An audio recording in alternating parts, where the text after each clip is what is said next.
Okay, everyone is ready?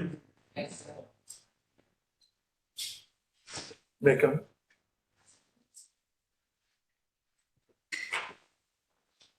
So, in this session, I am going to cover the presentation on sustainable planning and design for an infill residential development.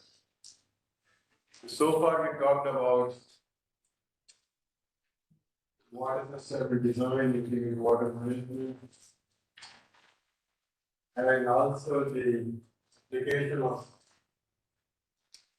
these approaches in infill areas, then a downhill, get distance, calculate.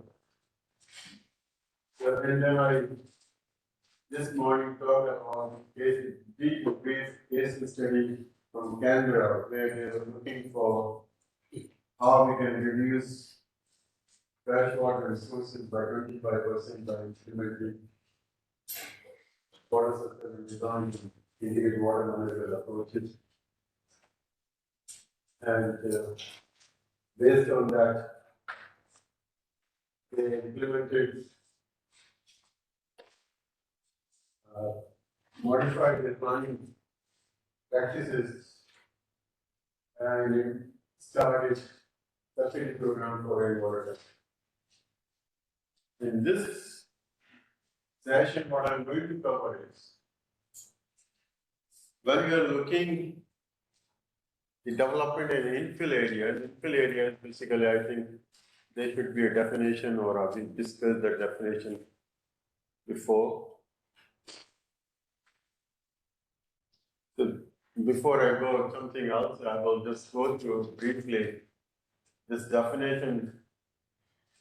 Infill development, development of a decade or underutilized site in existing urban areas for variety of development options. These options can be residential development, mixed-use development, transit-oriented, and brownfield development. Such developments can increase residential densities to develop better transportation variety of communities, including supporting local businesses to sustain. The legal definition of infill development can vary in different local and state government. This is one definition. So over here, what I'm going to cover water services options, assessment of options, and the case study example.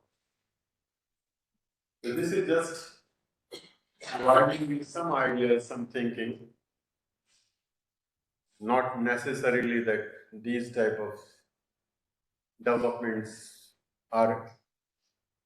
can fit in everywhere, but the approaches which we take, the methodology adopted, can provide some insight for planning your own development in those circumstances. So water servicing in infill development, basically that means they're initially the conventional services business as usual may be there. And those services can have an impact on hydrology, resource efficiency, and availability of those areas. Planning and design of infill development should consider, this is one thinking, integrate water management and water sustainable design approaches, local and state policies, regulation, legislation, regulations, urban water infrastructure, planning and design guidelines, what are the possible available water resources. It is not only the fresh water resources, but also the water resources. The capacity of the existing infrastructure in the area. And that can be the driving force in adopting these approach. So normally, if you increase the density in a particular area because the land is available, or because we want to change the density,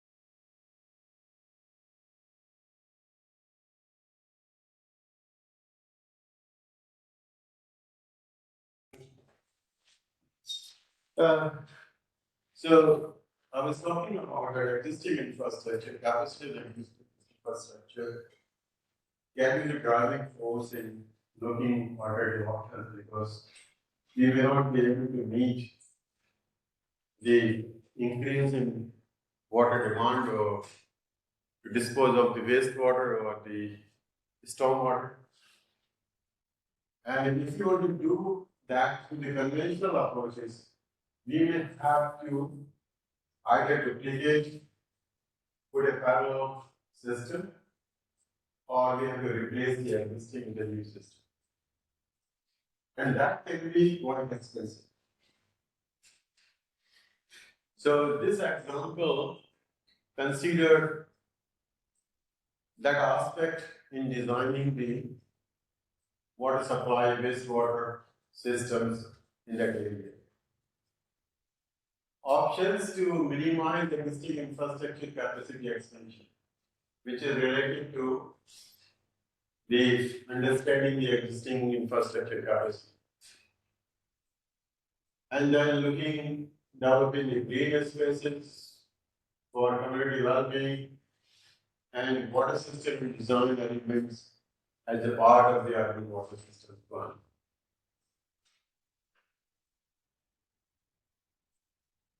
So, again, these are some of the aspects which we have to consider. Water balance analysis, hydrology of the area, what approaches should be utilized which can mitigate. And even the urban heat island impact, urban space utilization, and there should be space for water infrastructure which you want to provide.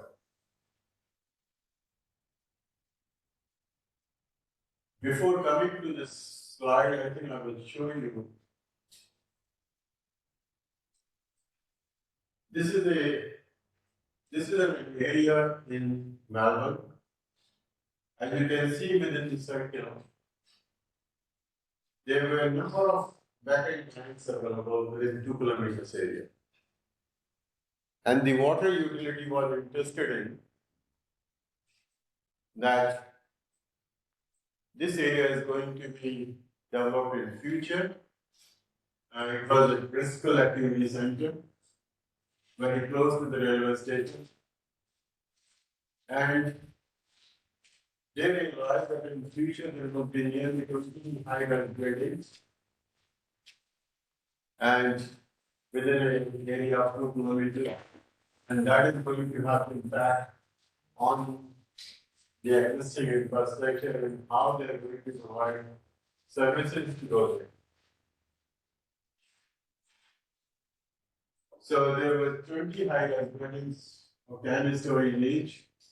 There were 64 residential units that increased the population in that area, in that very small patch, by 20%. So 8 stories at each and every high-rise building. Building area 20 by 30 meters. Plot area for each lot, there were 4 lots in each floor. Sorry, 8 residential lots each floor, and 2 on an average they were expecting there were 2 occupants. So that means around 128 residents occupying each building.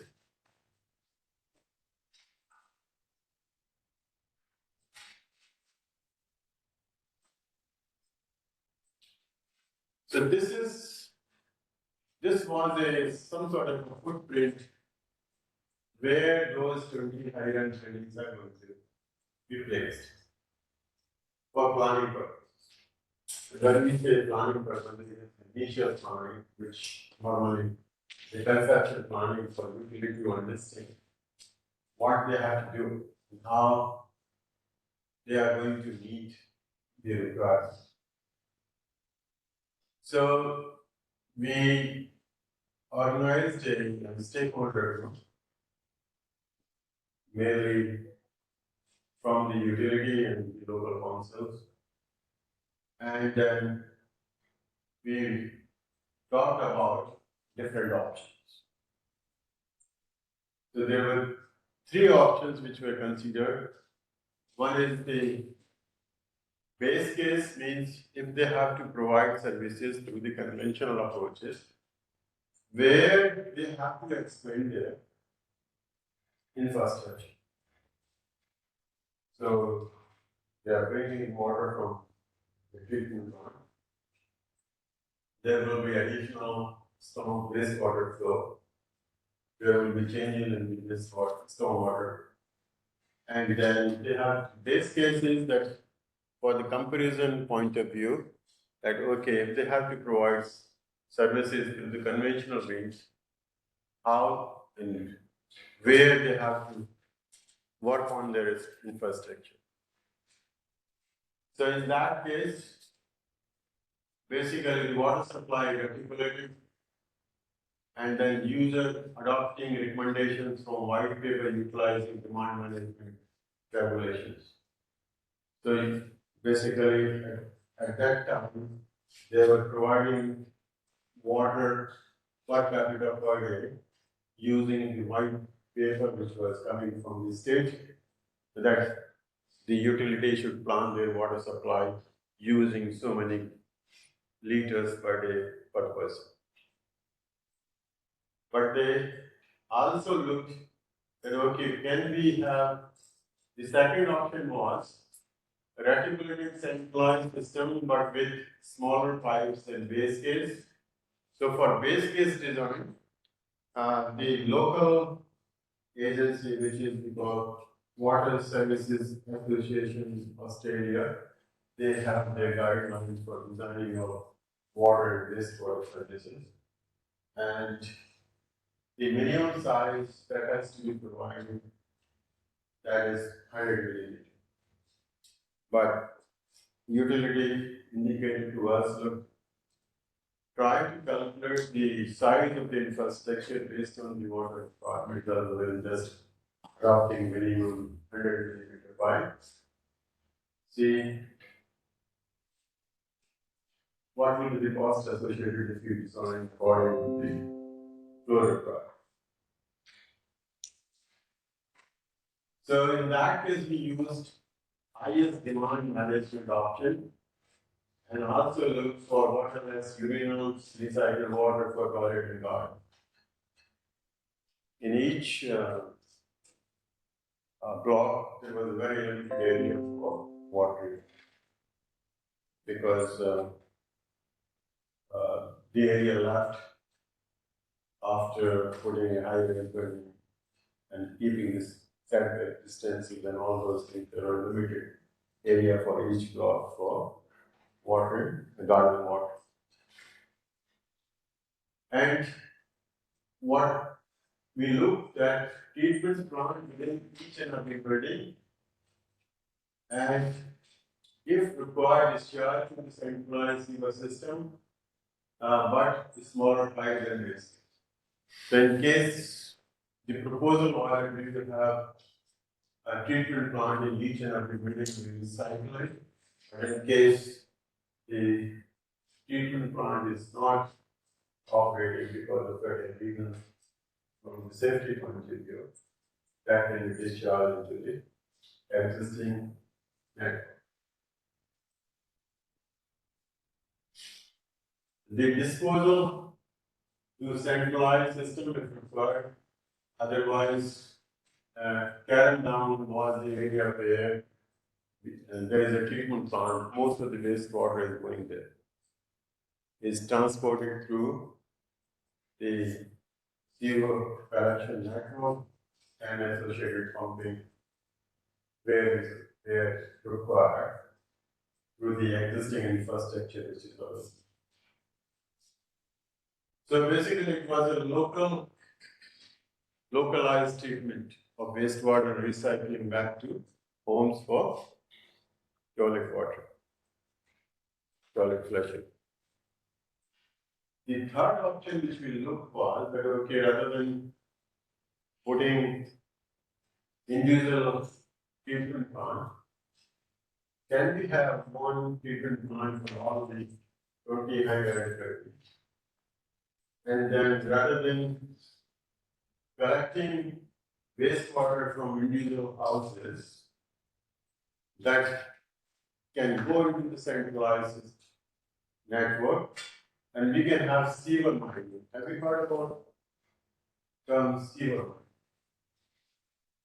So the sewer mining basically is that if you have a sewer pipe, basically the trunk sewer network, we can pump wastewater from there, and then we can treat it to process in there.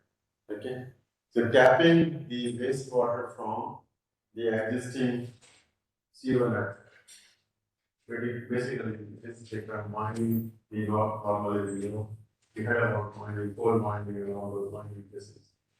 Zero wastewater taken from the source, the drank sewer, which is already carried, and the remaining wastewater untreated can go into the drank sewer.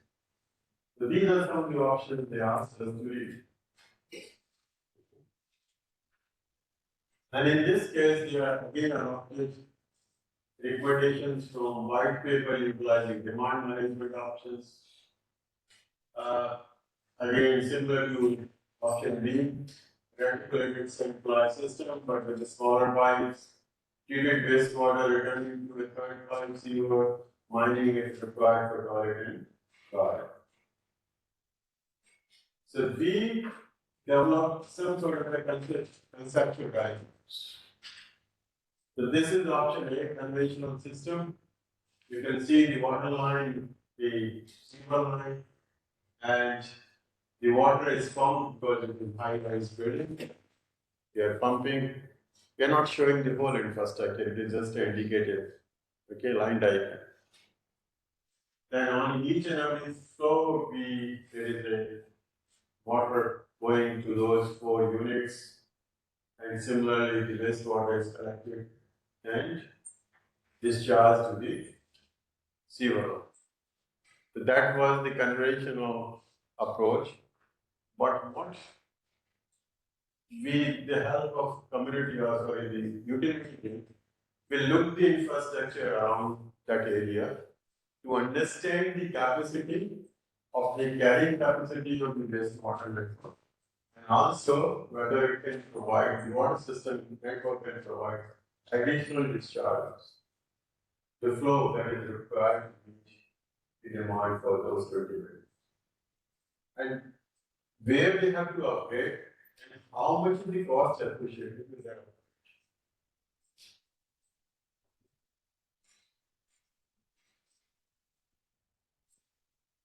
So this was the conventional line diagram you can see over here, the conceptual diagram for a system where we have conventional centralized, with the conventional centralized system you're providing services to all those 20. Then the another option which was option B, you can see there is a wastewater treatment plant. The wastewater is collected locally, it is pumped back to the treatment plant and then it goes to all those residential, commercial areas for toilet flushing. And similarly, we have the collection network and water supply system. And then we also have a network supply in case there is a shortage of recycled wastewater. We can provide it through decentralized pipe network. Say, for example, it is not working for a couple of days and we need supply for that. So the data was from conventional system.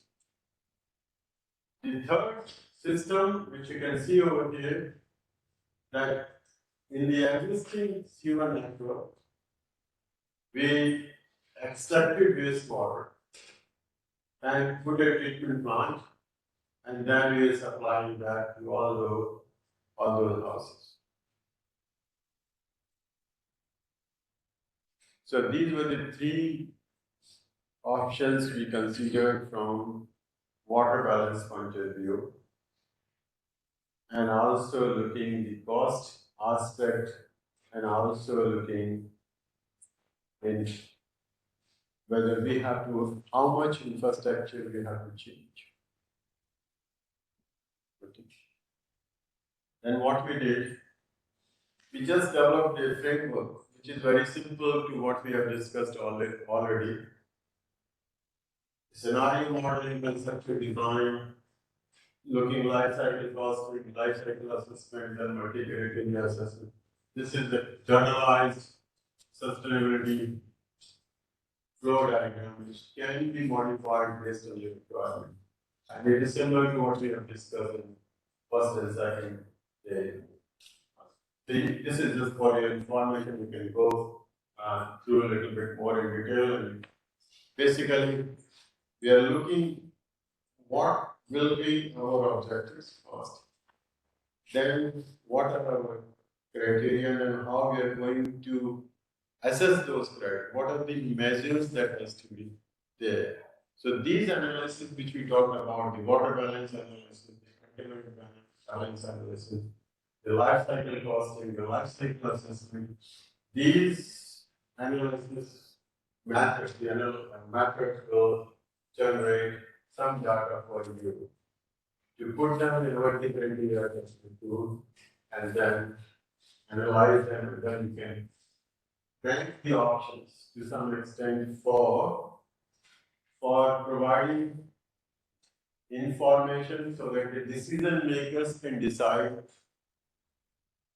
with more information, and these methods can reduce the subjectivity in the decision making, providing more information, reducing the subjectivity in the decision making.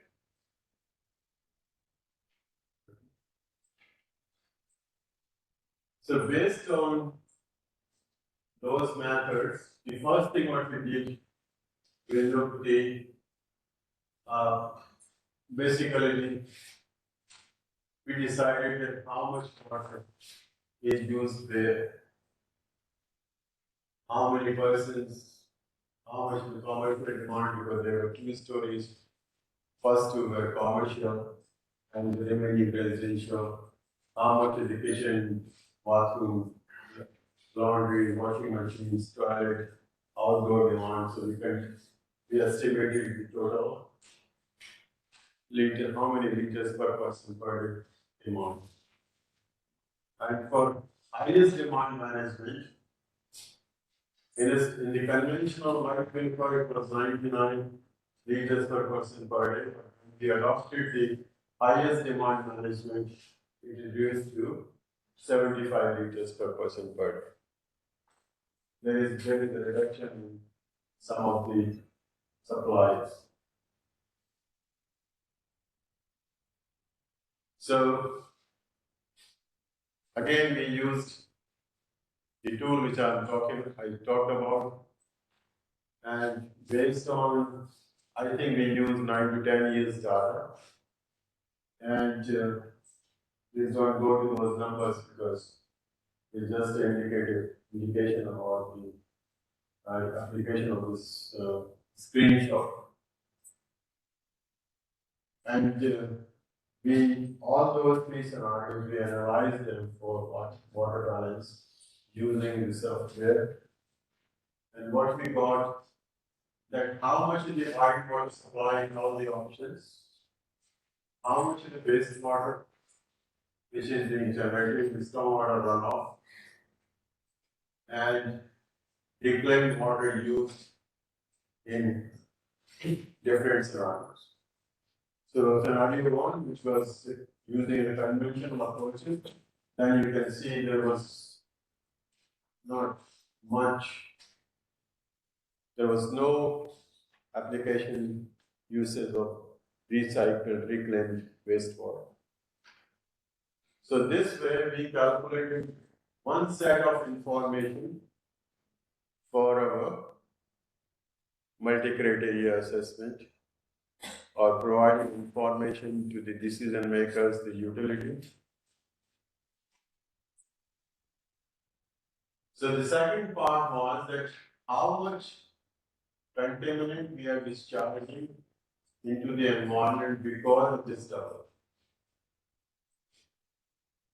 Again, we used simple Excel sheet, although the another software which I talked about, UVQ, it had the capacity to do the contaminant balance analysis.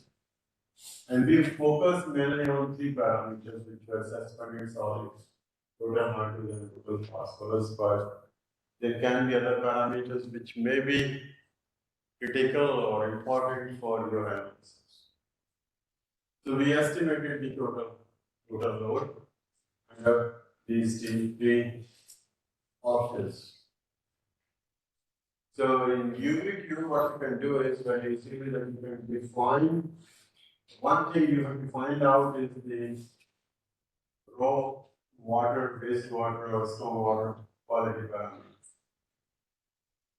Then once they are treated to a certain standard, what will be the quality, what will be the parameters to conduct this type of analysis. In UVQ, you can define that okay, the wastewater will be treated up to the 90% or 95% or 99%, and then it will estimate how much remaining will be going to that off. But there is no analytics involved in the software itself. It is the user-defined treatment level or number. You can think of what type of treatment plan you are going to propose and what will be the expected treatment and what will be the quality of the treated wastewater.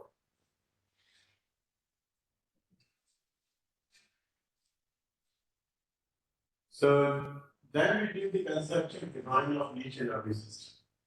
So the conceptual design of the infrastructure that is included from the existing infrastructure in case of all the three options, but also included in option 1, where we are going to operate the existing. So there was one aspect was to see the capacity of the existing infrastructure. The another aspect was from the sustainability point of view, how much load on freshwater resources we can reduce and how much less contaminants we can discharge into the water. So there was not only one major criteria about the enhancing the capacity of infrastructure for providing services. The other aspect of sustainability in terms of water provision was critical aspect. So we did conceptual design that included the design of the plumbing network. So all that infrastructure that was required for providing water and wastewater service. The pumping network, the wastewater treatment plant, every aspect of the system that was considered. So did we calculate total length of the pipes, what type of pipes we were using, and how much was the weight associated with those pipes, because we are using different type of pipes. The idea was that we will not only be calculating the life cycle cost associated with the infrastructure, but we will also see, we will do the life cycle assessment, the energy associated, the embedded energy in the infrastructure. It is similar to what we discussed about the calculus example. We repeated almost the same thing, but the case study was different. It was more experiential. So similarly, we did the conceptual design for the wastewater, the plumbing, and also the sewer network required for discharging in one case to the existing network. Then we conducted the life cycle costing using net present value, and we talked about different approaches for calculating the net present value in the previous presentation. So finally, we got some number. So if you see from the net present value, the conventional system was having a minimum cost. It was similar to what we saw in case of greenfield development. But what we also did in the life cycle assessment, we looked how much the greenhouse gas emissions because of the treatment of locally wastewater and also the infrastructure requirement, how much of the energy in developing the embedded energy in the infrastructure. Similar to the other study, where we saw that it is a 10% of the total greenhouse gas emissions which are coming from the overall providing those services. There is a very small component which is around 10%, which is coming from for required for embedded energy for manufacturing that infrastructure, and which is very time consuming. And these two studies, along with another study which we conducted, we found similar results, and that helped wider professional community not to go through the complete conducting life cycle assessment for water services, because you can very easily assume that around 10-12% will be the embedded energy required for all of the total greenhouse gas emissions.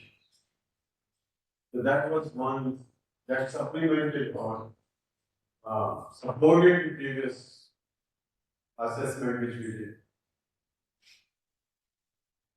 So providing different services, we calculated total greenhouse gas emissions. Then for different options, we also expanded that analysis using similar water demand management for all the three options. Because earlier, for option B, we were looking high demand management, but we thought just to compare all the three options, we used similar demand management options for providing better information to the decision makers.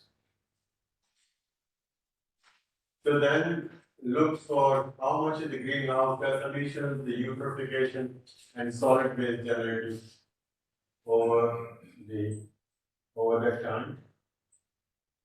And based on that,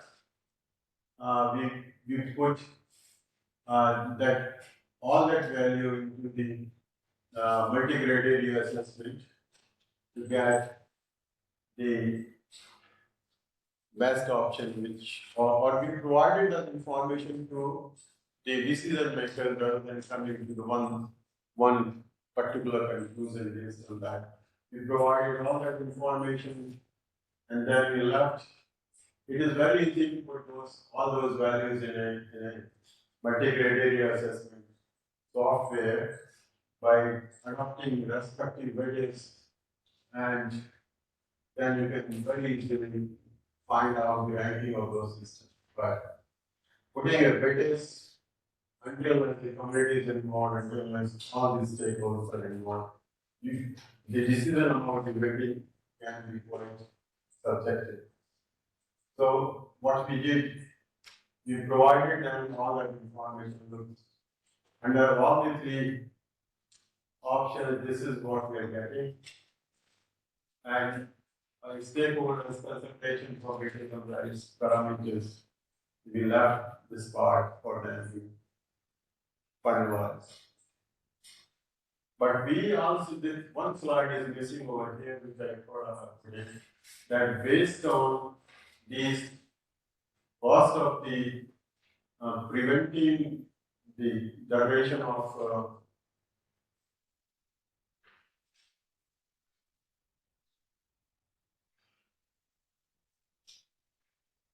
so there is one slide missing which I showed you in the case of greenhouse gas emission, sorry, the greenfield area development that we estimated the cost of the environment to the community and also the life cycle cost. Then we combine them together and then we realize that the conventional option is not the best option. The options where we combine the total cost, the cost to the environment or the cost to the community. And the life cycle cost, if you combine those two, then you will find the conventional system is not the best system. Okay. The similar analysis we did for this. I will be happy to share the presentation which I slide. And I'm sorry I missed that slide here. But this is one, if you have infill development, this is the approach which you can take. The options can be different from greenfield area. And the drivers can be different too. So the best thing is that you look for the drivers and then what options can be generated, and then you look how we are going to analyze to get some outcome. The parameters which you have selected, the values for those parameters, and then you can use any multi-criteria assessment based on the weightages which can be decided based on the stakeholder.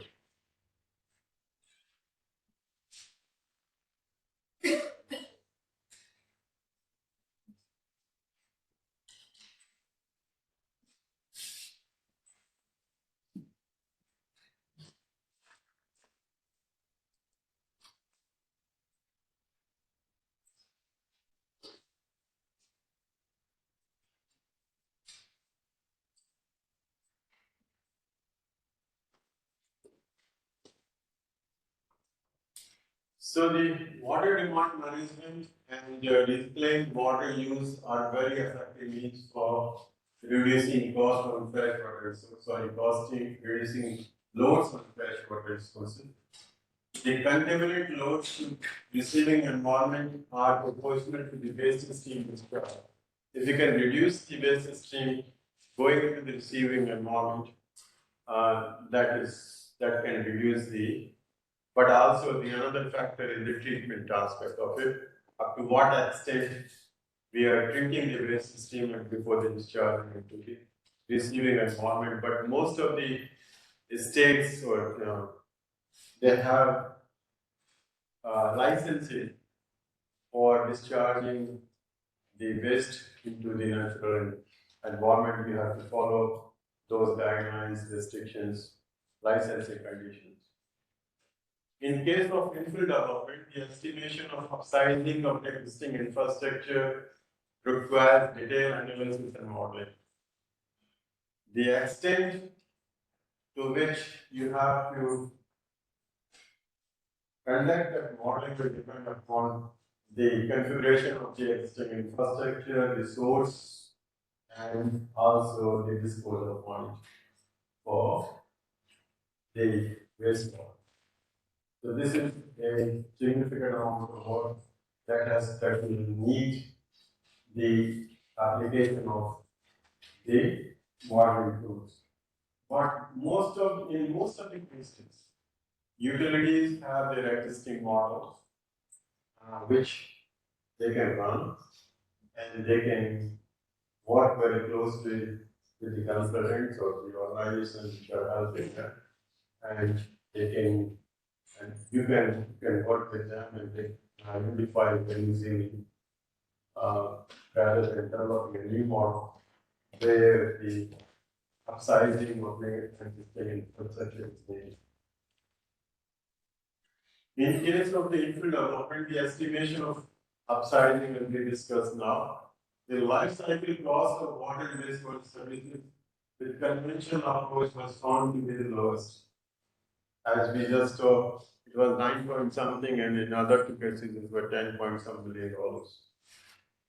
The environmental considerations, alternative servicing options were better than the conventional servicing option, provided we consider the environmental cost. And that's why in providing sustainable services, the cost to the environment that we consider.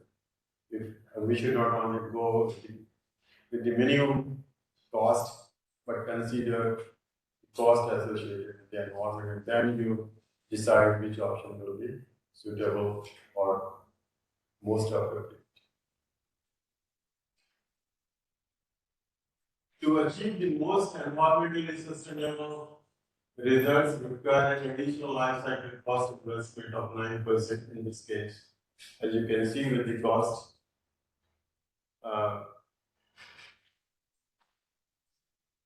so we need additional cost of nearly 9% to provide more sustainable options.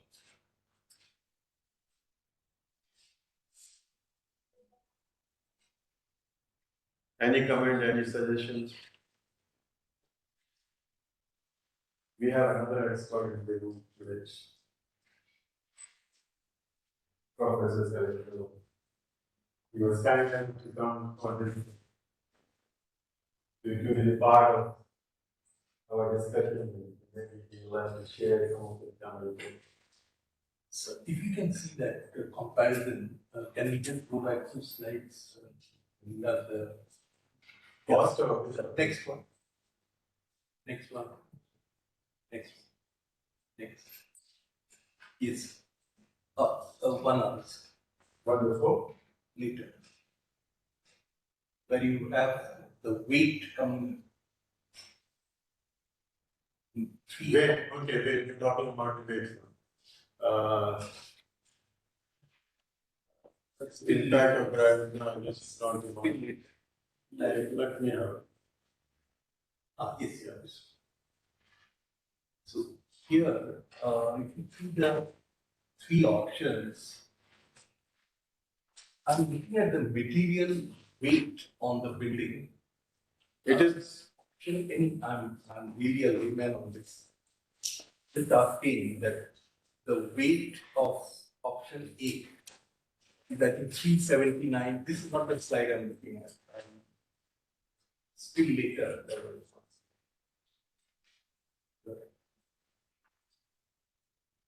Which has a table with 6 as the attribute. Oh, okay. This 373 tons is option A. You're talking about The net weight, the total size. weight. Yeah. I'm saying, is there any other possibility to evaluate it based on the weight it is imparting on the infrastructure? So this is the weight of the pipe system or pipes which we are upsizing, because they are sizing of the existing infrastructure. And there can be different material in different section of the infrastructure. So this is the material. We also not look on the material one aspect. We look what type of material being used in that particular pipe. And based on that, there will be the total energy required in manufacturing. So would you say that 56 is a better option than loading it up till 370? This is one parameter which we consider, but we are looking all the parameters all together. Yeah. So we can't decide just only one. Otherwise, we can decide that minimum cost is an option A. So we have to consider all the parameters which are part of the project. here what I have in mind is That's fine. that the disaster resilience, each of the buildings are also exposed to extreme climate, extreme weather conditions. So the disaster resilience, the function of the initial dead weight. I'm just adding a extra gradient on. Yeah, no, that's fine, because in this case, all the infrastructure is underground, especially the pipe network. And what we considered was that what is the weight associated. This is one parameter of this whole life cycle assessment, just to indicate the number of work.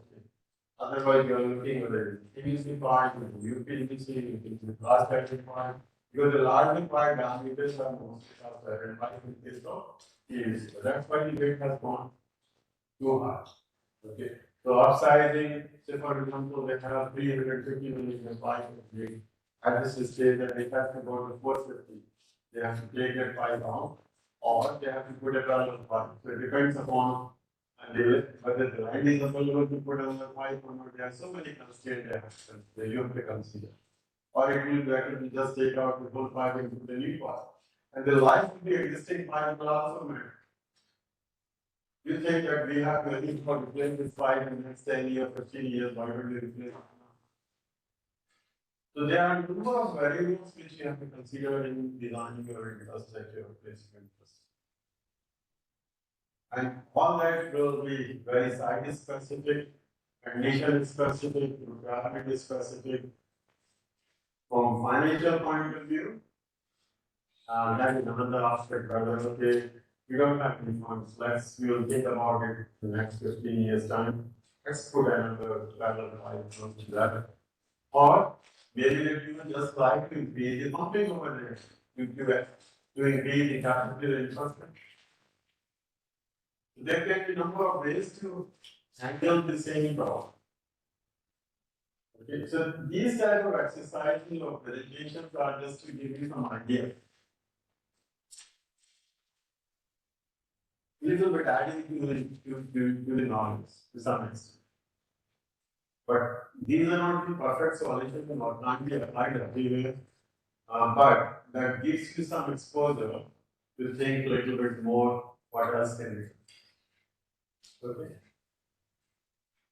Any questions? You have something here, please. Sir, I have just a general question that we are focusing on urban areas, sir. But in Indian case, sir, 83% water is used in irrigation with just efficiency of 30%. Yeah. And the most of the population, urban area concentrate only 32%.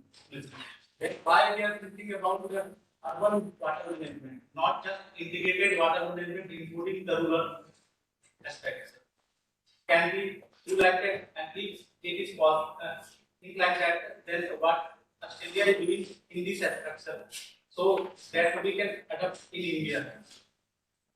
That's a very good question. So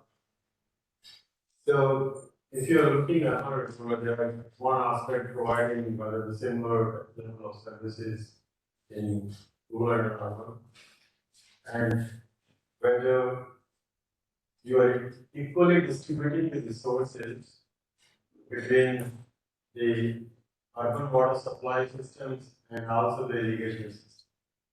So there are a number of this is a very complicated question in terms of there can't be one solution to such point. Yes, there should be a thinking whether we are focusing more on urban systems rather than looking the rural and also providing food to the community. That 80% water, which is, as you said, in India is used for irrigation purposes. Why we not focusing on that? One thing what we can do over here is how best we can utilize and manage the urban water requirement so that we can provide more water to the rural for irrigation purposes. Best management over here, whether we have so many leakages, reducing leakage in the system, all that component can go, that contribution can go towards the irrigation, the rural community. So that's one aspect which is equally important, but as you said, yes, we should focus on how best more efficiently we can equally distribute those two, how we can balance those two components. So that's a very good question. I think the researchers over here should come up and work in that area where they're not looking only the urban side of it. You better manage the urban. And if you can save water from the urban area, utilizing the rural area for irrigation purposes or providing services to the community. But more we are talking about the water which is being generated where we live means the stormwater aspect of it, managing in the urban areas. So basically, if we start utilizing the resource better, we can reduce the load on that fresh water resources, on that water which can be more utilized for irrigation purpose. So there may not be one solution for it. Again, it is site specific, condition specific, area specific. Any more comment? Or suggestion based on that very interesting question. And I think you also raised the same question about how best, why not we considering the rural side, rural community, providing similar services or similar facilities to the urban, rural environment, urban communities, so that the migration can be reduced. They have better options for generating their livelihood over there.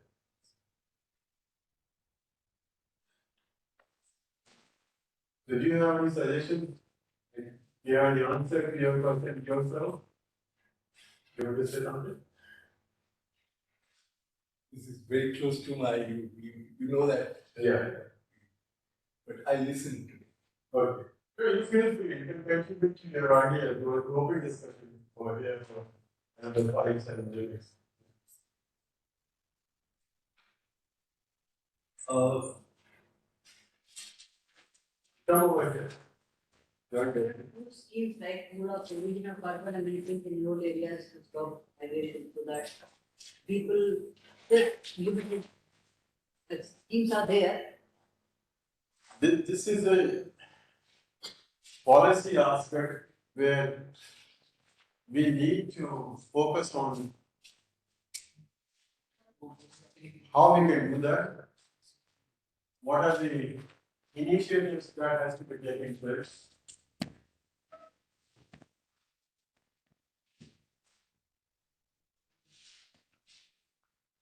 I would just say that I'm very honored to get a chance to listen to Professor and also thankful to the other professor. I came to know about them seeing the posters. So that's how my name is Salim, Dr. Salim. Quite passionate about this domain. When he's discussing about the rural, great question, and the urban. So I have a line of research, which I call it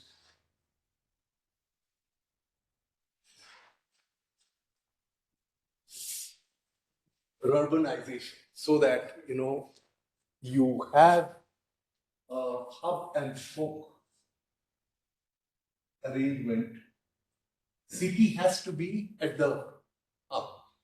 So this is so-called the smart city.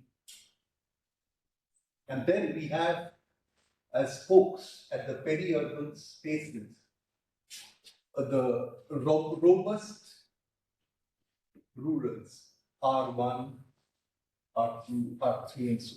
So what I'm trying to say here is, Professor mentioned about clutter of the city. The city is becoming no longer very smart because we are extracting water, we are exacerbating waste, we are exposing a lot of carbon, methane, and so on, which loses the characteristic of the city. So to reverse this concept of urbanization has a role to play. So that if we can strengthen these places with a little infrastructure, nobody will leave their brethren, their parents, their grandparents, their livestock, etc., and live a life of so difficult, unlivable conditions in the spoiled urban. So this is what is urbanization. It solves many problems because really speaking, it's not only water. The infrastructure consists of education, some health, some connectivity. It consists of livelihoods and the marketability of the products. So basically, we have to build an infrastructure which is amenable to retain the talents and retain the resources in the rural. And India could be one of the best examples because we all know so many 80% lives in the rural and they abandon their families. The lifestyle in the cities are unimaginably bad. So this is the concept. I would like to leave it at that. Thank you very much. Thank you for your contribution. It is a quite debatable topic, and a lot has to be done in the states to extend similar services to, then we can say across the community, irrespective of whether it is an urban or rural. But there has always been a divide between how we can minimize the gap and how we can stop that migration. We are migrating from urban, rural to urban, and from urban to another part of the globe. It is becoming more globalization nowadays. So there can be complaints again program only on this topic. And I will request the chair to speak about having another infusion about on this topic, rural and urban services, how we can minimize the gap. But Social sciences domain. yeah, but there is a technical domain too. Without technical domain, Yes. infrastructure provision, you need technical domain anyhow. Yes, the thinking can come from social, from every part of every area of the science or social science or from all aspects of it. So we can stop here for 5 minutes or 10 minutes, and then we'll come back and start again. Everyone happy with it? Yes, yes.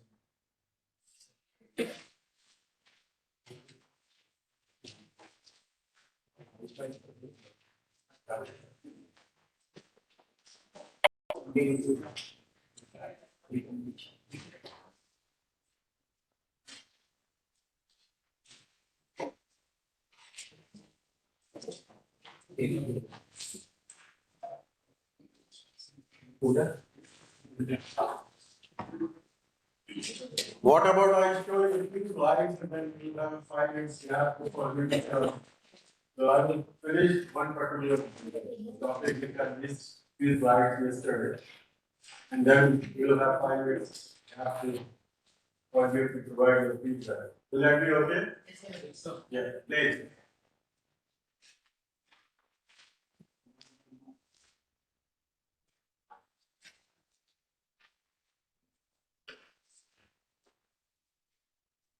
Yesterday. Sorry? Yesterday. Yes, I missed 2 slides yesterday and then I saw another presentation. So we talked about the development which was capital building. In that, we discussed about making a self-sustained development with for 50 homes. There is no articulated wastewater system. They are utilizing all the rainwater and also they are utilizing all their wastewater. And that way, the system is working for many, many years, and they're getting all those services which we expect in urban areas. So even in smaller developments, we can provide similar services. And we talked about rural, that in the rural areas too, we have similar type of services, but we can think of similar concepts, but it needs operator and maintenance and willingness to pay. All those things has to come up to keep the system running. So what I want to show was that I promised that I will show you the treatment plant. So you can see this, there is a water treatment plant connected to the rainwater tanks, which are 200 kiloliter capacity each, two communal rainwater tanks connected, supplying water from the roof areas from those 50 homes. And there you can see there is a sand filter, and that is the pressure sand filter, then UV disinfection, chlorine dosing before supplying water. Such a compact unit with a very small footprint. These type of approaches can be implemented in smaller communities. Those are not living close to the centralized system. We already went through UV infection. Then why you want to do contact again? That's a very, Is going to the normal level or do we have some level? it is a very interesting question. You need some amount of chlorination in your system because you will disinfect the system at the source from the supply point. But what is happening in the reticulation system? Yeah. So that's the two purposes. One, yes, it has to. And it those that is depending upon how long, what is the length of your infrastructure. Yes.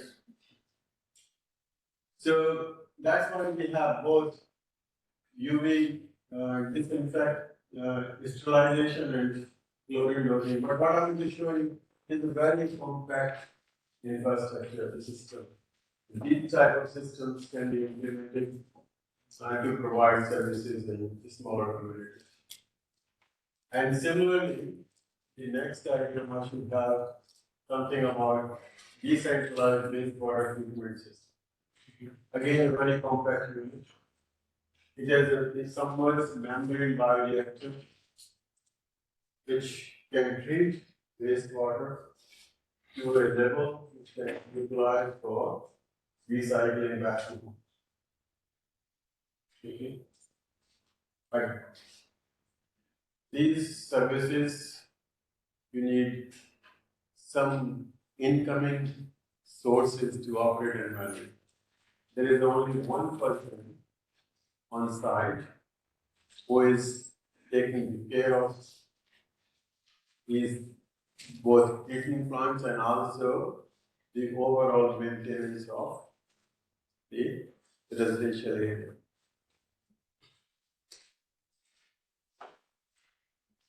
So another example I can give to you is in high-rise buildings also. You can collect rainwater, and it is a 12-floor building in CBD Brisbane, where they have the rainwater collection system. You can see the tank at the bottom. The water is being collected, then it is pumped, and then it is supplied to different levels for toilet flushing. So they are saving significant amount of water. But one thing which we realized that for managers, saving just water is not that important for them. Working and looking their energy savings. So when we were monitoring the site for a year, there were some issues in the system when we were working with them to make it operational and running on an ongoing basis.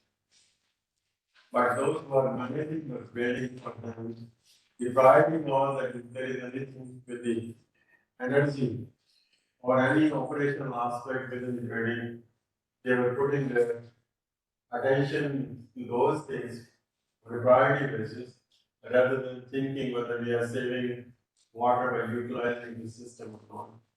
The system was installed because they want to have 6-star rating. I'm not saying it was not working, it was working, but the priority is because the amount of money which they would save just by using additional 10-15 kiloliters is not that important for them saving energy. Keeping the system very running is much more important. So our thinking will change over time. And we work with them over a period of 1 year. We put so many flow meters and the sensors, pressure sensors, to see the water level every time. All those things we monitor on an ongoing basis. So what I mean to say is that you can have infrastructure, but you need a will, you need professionals to operate and manage those systems. So I think there were 3 or 4 slides which I would go. And this is another one which I would like to discuss with you. King Lake is a small area, rural area in close to Melbourne. They were looking, providing alternative systems there because there were individual houses scattered, and we designed for them pressure sewer net system, and they also came up with some options. They were separating, I think they were separating urine from home. This is a quite sustainable configuration in terms of service provisions, where we are looking all that waste as a resource. So urine separating, then the bladder, and gradually they will drag that to come and check. They will empty that, then they were having a pressure sewer, and then the tank from where it will be pumped into the pressure sewer network. Then they were having grey water treatment unit.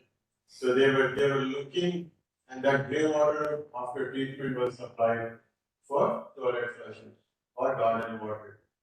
So the utility, which is again the Yarra Valley Water, providing water and wastewater services to 1/3 of the Melbourne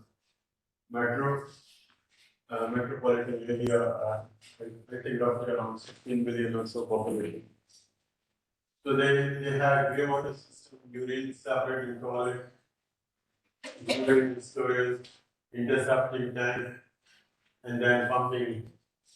And it was designed in such a way that these pumps can operate not all the things together, so that the flow into the sewer network can be operated in such a way that the capacity can be reduced in sizing.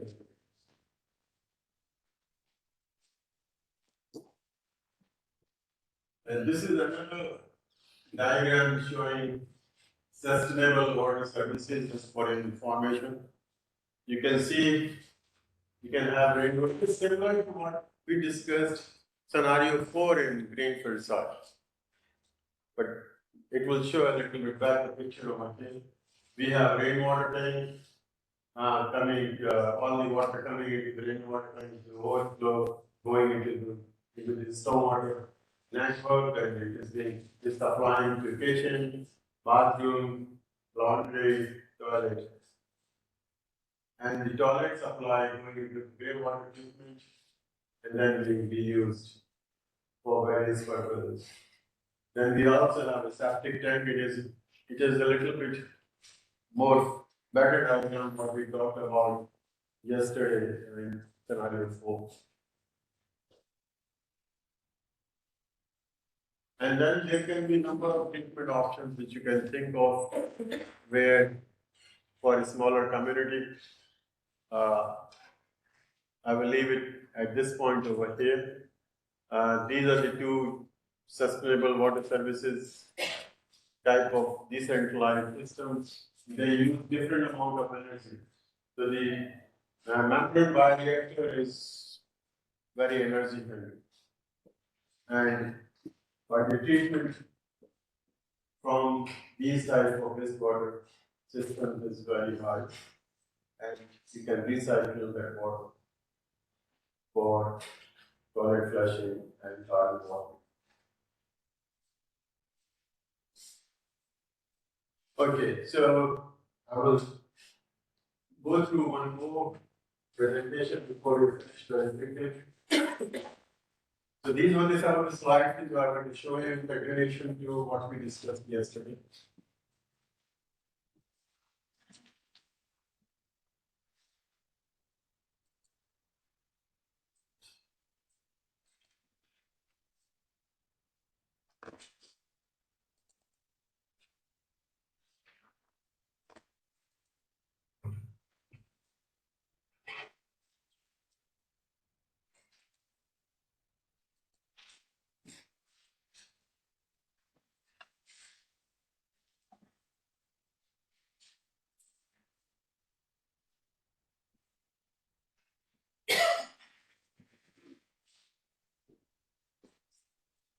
So another area which is maybe of interest to us is that nowadays we are focusing on the transit-oriented development. That is means very putting high-rise buildings close to where we have metro stations or bus transit, which can help the community to go to their working places and they don't require any other means of the transport. So the transit-oriented development and also it is similar to infill development we talked about, but I will go briefly to this presentation. This is an example from Melbourne, Brisbane, where I was associated in doing some work looking at the water, how we are going to meet the water needs for such development. The options are basically the same. The resources are the same. Again, if we are talking about potable supply, alternative resources, again, the list is the same. Over here, I think groundwater can be the another source for supply in terms of meeting the shortfall or meeting, it can be the main source too. But in Australia, we are not dependent on groundwater in urban areas. We are mainly focusing on either the freshwater resources coming from the catchments.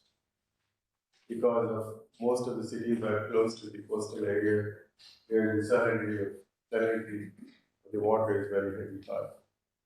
But as I said before, almost all the large cities, they have, from the insurance point of view, they have desalination plants because for a certain period of time there was the water level in the dams because of the rainfall drought for a couple of years.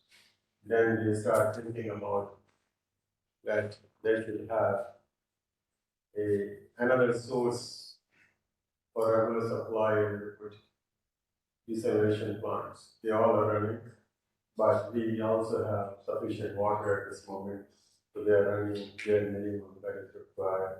just to keep this research ongoing. So this topic will talk about transit-oriented development.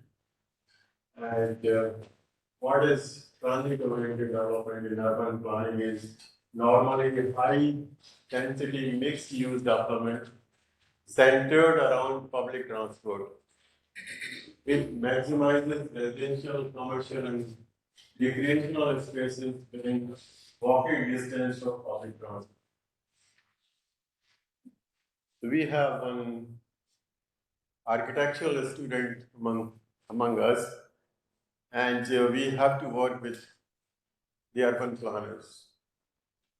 It will be their main role, where we as water professionals will be putting a secondary role in whether it is the urban water system design or providing water and wastewater services to make the area clean from human well-being point of view or from the public health point of view, providing recreational spaces. So the TOD, which is transit-oriented development, aims to promote the use of public transport and decrease the use of private transport. That is the main aim. So under that, compact and mixed-use activities configured around rail and bus transit stations, easy access to the areas within a private vehicle, residential and workspaces close to distances, and also the improved recreational and other services. These are some of the features which a transit-oriented development should have, but it is more focused from the planning and architectural point of view, where as we water professionals do have some role to do.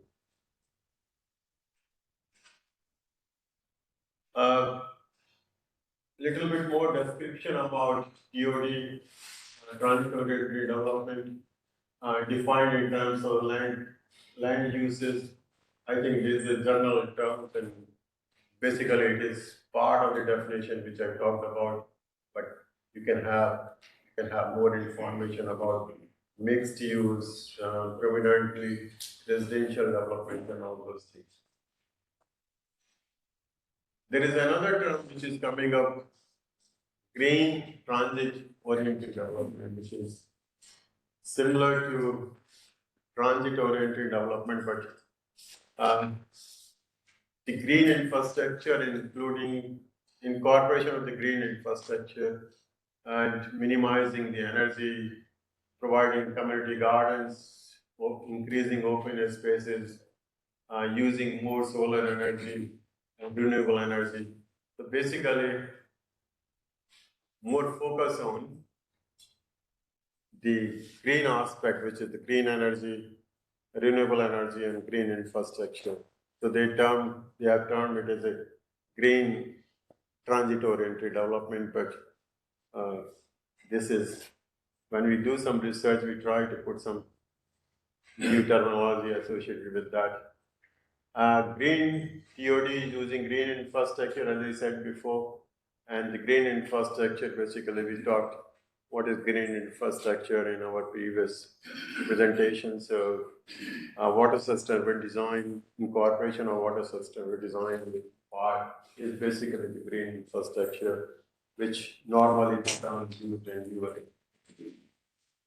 And that can enhance the, can create activities linked with community facilities, and also enhancing the recreational routes, improving the land values, and attracting townscape cultural heritage assets, and also creating appealing working and study environment and spaces. It also manages the urban runoff, urban cooling, and improving the air quality in green TOD. So these are some of the, they can be some of the objectives to have generate or develop that infrastructure or TOD, where we can have a better management of urban runoff, can have urban cooling, by whether using green infrastructure, green roofs, green walls, bioretention systems, all those things can be the part of development.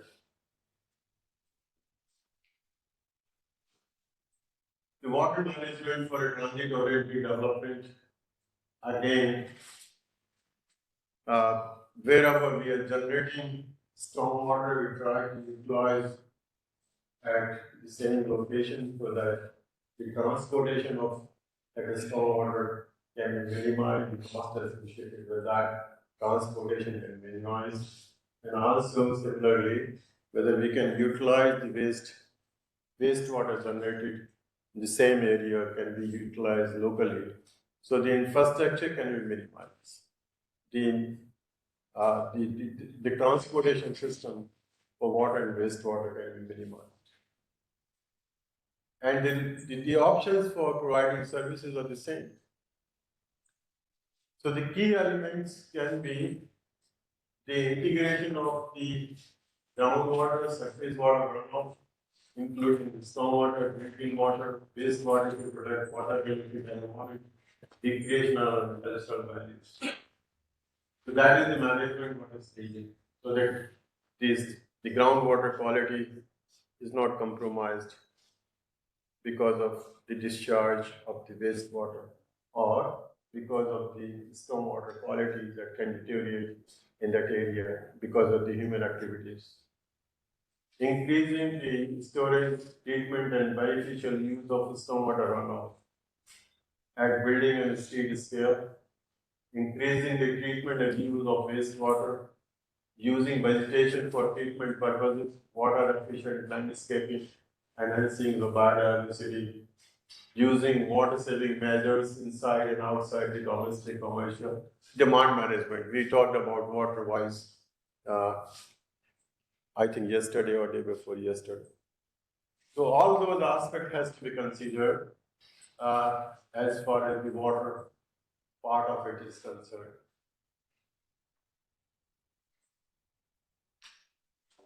So basically, it is similar to what we talked about in case of greenfield sites, what we talked about the infill sites.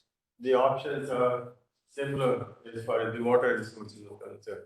One, it can be the freshwater resources, and to minimize that, this freshwater resources, we have to think of the stormwater collection and the use for public open spaces, purifying wetlands, rainwater collection from roofs and reuse, maximize permeable surface. So basically, we have more permeable surfaces, then the runoff can be reduced significantly, and then there can be the options for water to percolate inside the ground. Water demand management, I think these are the options we talked about. The 5-star rating systems and all those things, water efficient appliances, they all can be part of the new homes. Local wastewater and grey-water treatment and use, green walls and green roofs, drainage system, lush vegetation, groundwater recharge. So basically, this is the whole list of those options which we can consider. Some of them, you may be able to implement in your area where you want to develop such infrastructure, but this is the whole list which you can consider and see the suitability based on the local site specific conditions.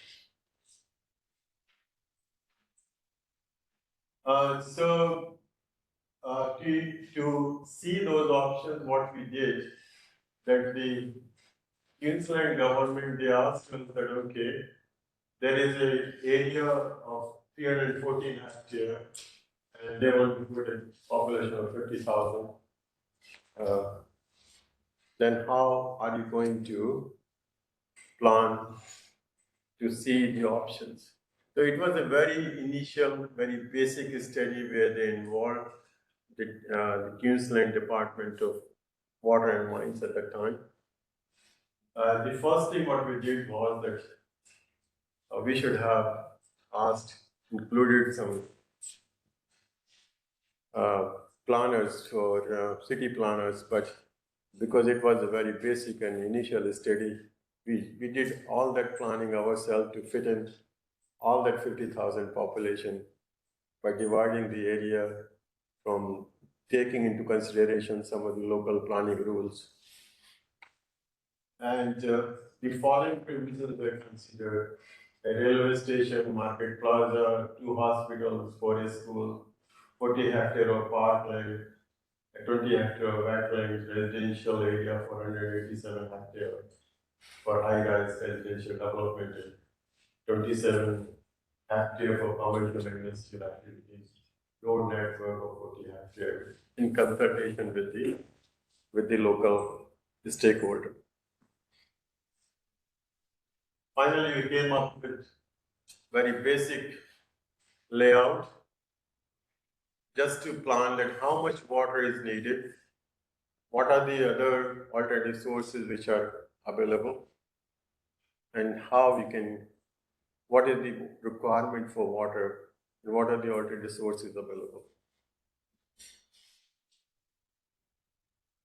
So we used Ectocycle, as we talked about, as a software which has the capability of using where you can see the impact of various sources on the in your planning process. So the input data we use, I think, for the long term, 10 years climate data to understand the requirement for water, wastewater, stormwater flows, and everything over the last historical, using 10 years historical data. And the output data which we provided based on the monthly, daily, and annual estimate for water, wastewater, and stormwater, and also the application of alternative water sources. So we decided, okay, where we can use based on the fit for purpose basis. What type of resource is suitable for where in residential homes, commercial, industrial? So just one question. Normally, from meteorological point of view and statistical point of view, we recommend 30 years of data. Yes. So on what basis you recommended 10 years?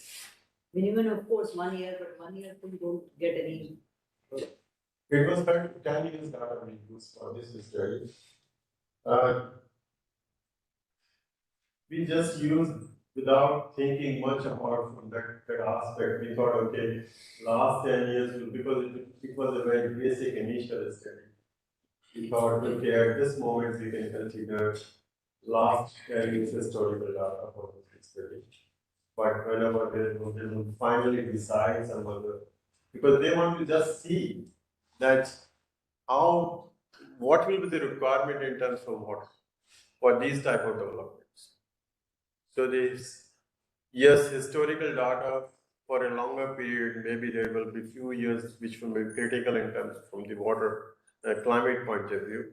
But we found that the 10 years data which we considered was sufficient enough at that stage. So we used that tool which I talked about and which is available freely for you all to download. And I think we will also provide a copy which I have already downloaded. So we already talked about these. So this is what we planned for. So there were 8 options, and in those 8 options we considered for what end use, what type of resource we are going to use. So the option 1 was that we are using everywhere the freshwater resources, pipe water supply. Then we start looking, using other alternative sources one by one, and then we looked the overall changes because of that, and finally we provided. Dr. Sharma, would you like me to finish at this stage or 5 minutes more, or because all the faculty members are here? What time you want me to finish? Continue. 5 minutes for? Yes. So for all the 8 options, we looked that based on the fit for purpose concept, how much water will be used from the potable water supply, the piped water supply, which is the fresh water resources. And in the sustainability design, we normally want to reduce the load on fresh water resources and want to utilize the other resources close to the where they are produced, and so that the minimum infrastructure for the transportation can be minimized. So in that way, we looked total mains water demand, in-house water demand, irrigation demand, and also the stormwater that was generated and wastewater that was generated for all those options, using all those options. So these are the numbers which we got for all the 8 options. And as we start moving using alternative water sources, so we not only reduce the load on the freshwater resources, but we also reduce the the quantity that was to be discharged away from the development. Okay.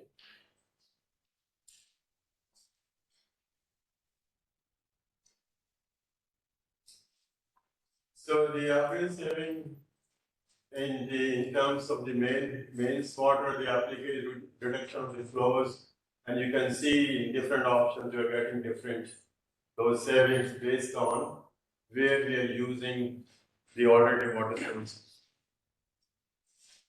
So this is one tool which you can use for planning, not only for single house, but any complex